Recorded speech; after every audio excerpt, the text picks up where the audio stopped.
আসসালামু আলাইকুম সবাইকে। আশা করি ভালো আছেন এবং সুস্থ আছেন। ২১ নাম্বার পর্বে আপনাকে স্বাগতম জানাচ্ছি। আমরা আলোচনা করছিলাম অবজেক্টস নিয়ে। তো জাভাস্ক্রিপ্ট অবজেক্টসের মধ্যে কী, কী আছে এবং কোনগুলোকে অবজেক্টস বলা হয়, কোনগুলোকে প্রপার্টি বলি, কোনগুলোকে মেথড বলি, সেগুলো আমরা জেনেছি। আজকে আমরা রিয়েল লাইফে এই অবজেক্টসের ব্যবহারটা দেখব। তো সাপোজ আমি একটা ভেরিয়েবল লিখছি এখানে, যেমন এই যে এটা লিখাই ছিল, আমি এটাকেই ব্যবহার করি, তাহলে আপনি আরও ক্লিয়ার হতে পারবেন। সাপোজ আমি এটা ভেবে লিখলাম এবং আমার ধরুন যে এই যে এটা কার, আজকে আমি আপনার এটা চালিয়ে দেখাবো মেবি। সো কার আছে, কারের নাম হচ্ছে টোয়োটা করলা। কার কালার আছে রেড ওয়াইন এবং হুইল সাইজ আছে 14। ওকে, তাহলে এটাকে আমি একটা ভেরিয়েবল কীভাবে নিয়ে যেতে পারি? খুবই সোজা।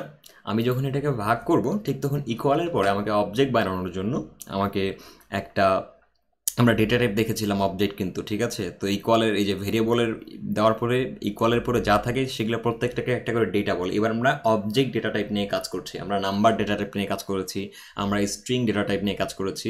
যদিও স্ট্রিং নিয়ে অনেকগুলো মেথড আছে, আমরা এর কয়েকটা টিউটোরিয়ালের পরে শিখবো। তো এখন অবজেক্ট মেথড নিয়ে কাজ করছি আমরা, বা অবজেক্ট ডেটা টাইপ নিয়ে। এটা কীভাবে বানাই? আমরা এই ইকুয়ালের পরে এই সিনট্যাক্সটা মনে রাখবেন, একটা থার্ড ব্র্যাকেট দিব। এটাকে আমরা প্রোগ্রামিংয়ের ভাষায় বলে থাকি কার্লি ব্র্যাকেট। ঠিক আছে, CURLY, কার্লি ব্র্যাকেট। সো বা কার্লি ব্রাসেস বলতে পারি আমি। ওকে, এবার আমি এটাকে নিচে নামিয়ে দিচ্ছি। ঠিক আছে, দুই ইন্টার দিয়ে নিচে নামিয়ে দিলাম আপনাদেরকে বোঝানোর ক্ষেত্রে। আপনি চাইলে এক এক লাইন করতে পারেন, কোনো সমস্যা নেই, ঠিক এভাবে করতে পারবেন। বাট এটা করলে আসলে নিজেরাও গুলিয়ে ফেলতে পারে, এই জন্য কী করছি, এটাকে নিচে নামিয়ে আপনাদের বোঝার সুবিধা করে দিচ্ছি।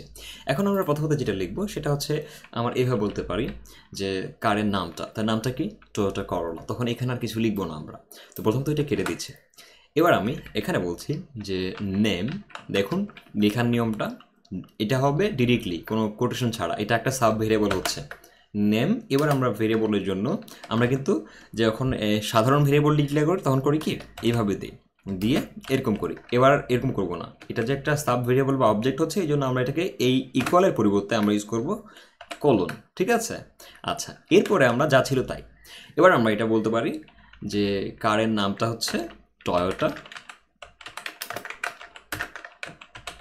করলা। ওকে, এবার আমরা কি করব, একটা কমা দিয়ে দিব। এখানে কিন্তু আর এই জিনিসটা দেওয়া যাবে না, এই যে এটা ভুল করবেন না, সেমিক্লোন না, এবার কমা দিয়ে দেবো, এই যে এটা। দেন আবার নিচে চলে আসি, এই ছোটো করে না, তার অনেকগুলো লাইন দিতে পারবো।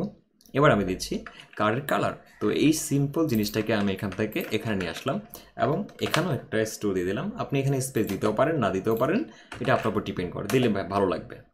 ওকে, আচ্ছা, এবার আমরা এটাকে ইউজ করছি রেড ওয়াইন, খুব সিম্পল, রেড ওয়াইন। ওকে, তাহলে এটাও চলে গেল। দেন হচ্ছে হুইল সাইজ, আমরা এখানে হুইল সাইজ 14 ইউজ করছি, এখানে হুইল সাইজ দেন হচ্ছে 14।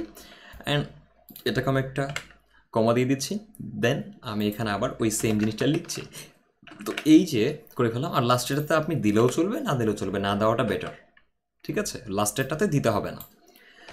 তো এই যে আমি এটা লিখলাম, আপনি যদি এটা এক লাইনে করতেন তাহলে হয়তো এটা এরকম দেখাতো, যেটা আসলে মোটেও ভালো লাগে না আমার কাছে দেখতে। এটা অনেকে নাও বুঝতে পারেন, এই যেভাবে লিখলে এটা খুব খারাপ লাগে। সো এর থেকে বেটার আপনি একজন ভালো প্রফেশনাল প্রোগ্রামার হিসেবে এটাকে সাজিয়ে লিখবেন, খুব ভালো লাগবে দেখতে। ঠিক আছে, আচ্ছা, এইটার শেষে এটার আমাদের এটা না দিলেও চলবে। ওকে, তাহলে আমরা করলাম এটা। এখন আমি কিভাবে ডিসপ্লে করাতে পারি এই কারের, এই যে নাম, কালার, হুইল সাইজ। তা আমরা যে ডিজাইনটা কার নিয়ে কাজ করছিলাম, এখানে আমরা কার নেম, কার কালার, হুইল সাইজ লিখতে পারি এই জায়গায়। তাহলে আমরা আমাদের ফাইলটিতে চলে যাই। এখানে অ্যাকচুয়ালি নট, ইটস নট, এটা আমরা না, আমরা যেটা নিয়ে কাজ করছিলাম সেটা হচ্ছে, একটু ব্যাক করি, এই যে এই ফাইলটা। সো এটা আমি ওপেন করছি, ওপেন উইথ অ্যাটম। তো জাভাস্ক্রিপ্ট এই যে ওপেন হয়েছে, এই পাশে রাখলাম। আর এই যে এগুলো ছিল, তো এগুলোকে আমি এখন আলাদাভাবে সাজিয়ে ফেলবো। আচ্ছা, আর তারপর আমরা এটাকে একটু ওপেন করে নিয়েছি অলরেডি। এইবার আমি যেটা করব সেটা হচ্ছে, আমরা এখানে বলতে পারি কার, আচ্ছা প্রাইসটাও বলি, কার প্রাইস নেম, তারপরে হচ্ছে এখানে কালার বলতে পারি। ঠিক আছে, আচ্ছা, কার নেম আমরা উপরে রাখতে পারি, একটু সাজিয়ে দিচ্ছি। কার নেম, কালার, প্রাইস বলতে পারি নিচে। সো এটাকে কপি করলাম, কপি করার পরে বলছি প্রাইস, জাস্ট প্রাইস। ওকে, জাস্ট প্রাইস। আপনি ইচ্ছা এখানে কার লিখতে পারেন, কালার। দেন আবার আমি এখানে বলবো যে হুইল সাইজ, হুইল সাইজ। তো আমি এগুলোর নামের সাথে ম্যাচিং করে দিচ্ছি। সো নেম, তারপরে হচ্ছে প্রাইস, তারপরে হচ্ছে কালার, তারপরে হচ্ছে WH সাইজ। এটাতে আমি শর্টকাটে বলবো হুইল সাইজ। ওকে, এখন আমি এগুলোকে কিভাবে ডিসপ্লে করাতে পারি? আমি যদি সিম্পলি এখানে আসি, লিখি ডকুমেন্ট, হ্যাঁ, কোয়েরি সিলেক্টর, এবং আমি লিখি এখানে কোনটা যেখানে শো করাবো। তো সাপোজ এখানে আসি, আসার পরে আমরা প্রথমত দেখি যে এইটার মধ্যে আমি শো করানোর চেষ্টা করি, নেমের মধ্যে পুরোটাই দিয়ে দিই। নেম আইডিতে চলে যাও এবং কি দিব এখানে, ইনার HTML। আমি এখানে বলতে পারি কার, দেখি পুরোটা দিই কি আসে। যখন রিলোড দিব তো দেখুন কিছু এসেছে কি, car name, price, colour, wheel size আসছে, কিছুই আসেনি। আমরা এখানে আসি, এখানে কি বললাম যে cannot set property in HTML of null, মানে এখানে অ্যাকচুয়ালি কার বলতে কিছু আসেনি, তার মানে এখানে প্রপার্টি আমরা ইউজ করিনি, সেটাই বলছে cannot set property। Okay, it means আমাকে অ্যাকচুয়ালি এখানে যেটা করতে হবে সেটা হচ্ছে, আচ্ছা এখানে একটা প্রবলেম আছে। এটা কোন ফাইলে, app.js ওপেন হয়েছে, সরি সরি সরি, এখানে আমরা এটা করিনি অ্যাকচুয়ালি। এটা ফাইল, এই ফাইলটা না, এটা কাটতে হবে। আমি কোডটা কপি করে নিলাম, আসল ফাইলটা ওপেন করলাম। আমি অ্যাকচুয়ালি ভুলে এটা ওপেন করে ফেলেছিলাম। সো এটা হবে, এইটাতে আমরা কাজ করছিলাম, ঠিক আছে, গত পর্বে আমরা এগুলো শিখছিলাম। ওকে, এখানে দিলাম কোডটাকে, এবার আমি রিলোড দিই।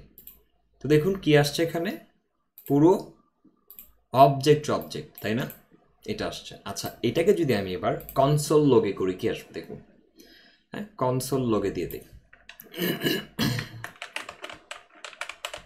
দেখুন কনসোল লগে করছি, তাহলে কনসোল লগের মধ্যে আবার কি রিপ্লাই পাই আমি সেটা আমি একটু দেখি, কার। এবার আমি এখানে রিলোড করলাম এবং এখানে চলে গেলাম, এখানে তো দেখাচ্ছে অবজেক্ট, ক্লিক করি। তো দেখুন কি আছে, কার কালার আছে রেড ওয়াইন, নেম আছে টয়োটা করলা এবং হুইল সাইজ 14। তাহলে এটা কি একটা অবজেক্ট, আর এগুলো যে আসছে এগুলো এমনি আসছে, পরে বুঝবো এগুলো। তো এখন এগুলো কিভাবে আমি শো করাবো, খুবই সিম্পল। আপনি যদি কোনো একটা কি করতে চান, এইখানকার প্রপার্টি শো করাতে চান, তাহলে আপনাকে সিম্পলি এই যে আগের জায়গায় ফিরে গেলাম, কার্ড দিয়ে ডট দিয়ে সিম্পলি জাস্ট এই প্রপার্টির নাম লিখতে হবে। তো আমাদের প্রপার্টি কোনটা, নেম। ওকে, তাহলে নেম, ফাইন, এই যে টয়োটা করলা চলে আসছে, ফাইন। এবার আমি চাচ্ছি প্রাইস নিতে, তাহলে আপনি সহজেই করতে পারেন। আপনি এখানে গিয়ে কপি করে লাইনটা কপি করার পরে আপনি এখানে বলেন যে প্রাইসের জায়গায় তুমি কারের প্রাইস, আচ্ছা প্রাইস আমরা পাচ্ছি না এখানে, সো আমি একটা প্রাইস প্রপার্টি বানিয়ে নিচ্ছি। এইখানে কপি করলাম, কমা ঠিক আছে। এখানে বলছি প্রাইস যেহেতু নাম্বার, তো আমি এটাকে নাম্বার হিসেবে রাখছি। ধরুন 35, 35 লক্ষ টাকা মেবি, এটা দিয়ে দিলাম। ওকে, আচ্ছা এখানে এই নাম্বারের সময় না এইভাবে দিতে হয় না, নাহলে ক্যালকুলেট হবে না। সো আমি কী করছি এটাকে অ্যাকচুয়ালি এভাবে রাখছি। তাহলে প্রাইস, আমি প্রাইসের জায়গায় আমি লিখছি কার ডট এই যে প্রাইস, কত সহজ। এরপর আবার আমি এটা কপি করলাম, করে আরেক লাইন করব, এখানে বলছি কালার। তো আমি এবার কালারের মধ্যে দিচ্ছি, এটা কালার আইডিতে ঢুকবে এবং কারের কালার। তারপরে একটা আছে কি, দেখতে পাচ্ছি যে হুইল সাইজ, খুবই সিম্পল। তো আমরা এখানে WHSIGT, ওকে, হুইল সাইজ আমি এখানে বলতে পারি হুইল সাইজ। তাহলে আমার হয়ে গেল। এবার আমি রিলোড দিয়ে দেখতে পারবো সেভ করার পরে যে কি আসে। আচ্ছা আনডিফাইন্ড, আমরা কালারের জায়গায় কি লিখেছি, কার কালার, আর আমি সিম্পলি কালার দিয়েছি, এই জন্য আসেনি। এবং প্রাইস সো আমরা প্রাইস দেখতে পাচ্ছি না, রেড ওয়াইন। আর হুইল সাইজ 14, আমরা maybe wheel size WS size লিখে নেই এখানে, সো আমরা এটাকে লিখি এটা। তাহলে দেখুন সবগুলো সুন্দর করে শো করবে, এই যে চলে আসলো। তাহলে আমরা কি করতে পারি, আমরা এই অবজেক্টগুলোকে এইভাবে শো করতে পারি। তো এই গেল হচ্ছে আমাদের প্রপার্টি নিয়ে কাজ করার সিস্টেম। আমি প্রপার্টি নেম চয়েস করার সময় ওই ওই যে ইয়াগুলো দিয়েছিলাম, রেস্ট্রিকশনগুলো দিয়েছিলাম, যখন ভেরিয়েবল নেম কীভাবে চয়েস করবেন আপনারা, ঠিক ওই রেস্ট্রিকশনগুলো আপনারা এখানেও মানে অ্যাপ্লাই করবেন। লাইক আগে কোনো নাম্বার দিয়ে স্টার্ট করবেন না, স্পেস রাখবেন না, 2 ওয়ার্ড যদি হয় লাগে যে কার কালার, তাহলে আপনি এই ছোটো বড় হাতে করে লিখবেন, নাহলে একটা আন্ডার স্কোর দিবেন। এগুলো হচ্ছে বেটার স্ট্যান্ডার্ড মানে সিস্টেম। ওকে, তাহলে এই যে আমার একটা প্রপার্টি নিয়ে কাজ করা হলো, আমরা এভাবে একটা ভেরিয়েবলে সেই জিনিসটার বহুত কিছু রাখতে পারি। এই জন্য এত বারবার ভেরিয়েবল নেওয়ার দরকার নেই। তো এই অবজেক্ট সিস্টেমটা অনেক ইজি, এবং এইখানে আমরা এক একটা ভেরিয়েবলের মধ্যে অনেকগুলো ডেটা স্টোর করে রাখতে পারি, মাল্টিপল ভ্যালু অ্যাসাইন করতে পারি। ঠিক এইটার কারণেই আমরা জাভাস্ক্রিপ্ট অবজেক্ট শিখছি। এখন এর ভিতরে মেথড আছে, সেটা আমরা দেখছি পরে টিউটোরিয়ালে, যে অবজেক্টের ভিতরে মেথড কীভাবে দিতে হয়। ওকে, থ্যাংক ইউ সো মাচ, ভালো থাকবেন, সুস্থ থাকবেন, আসসালামু আলাইকুম সবাইকে।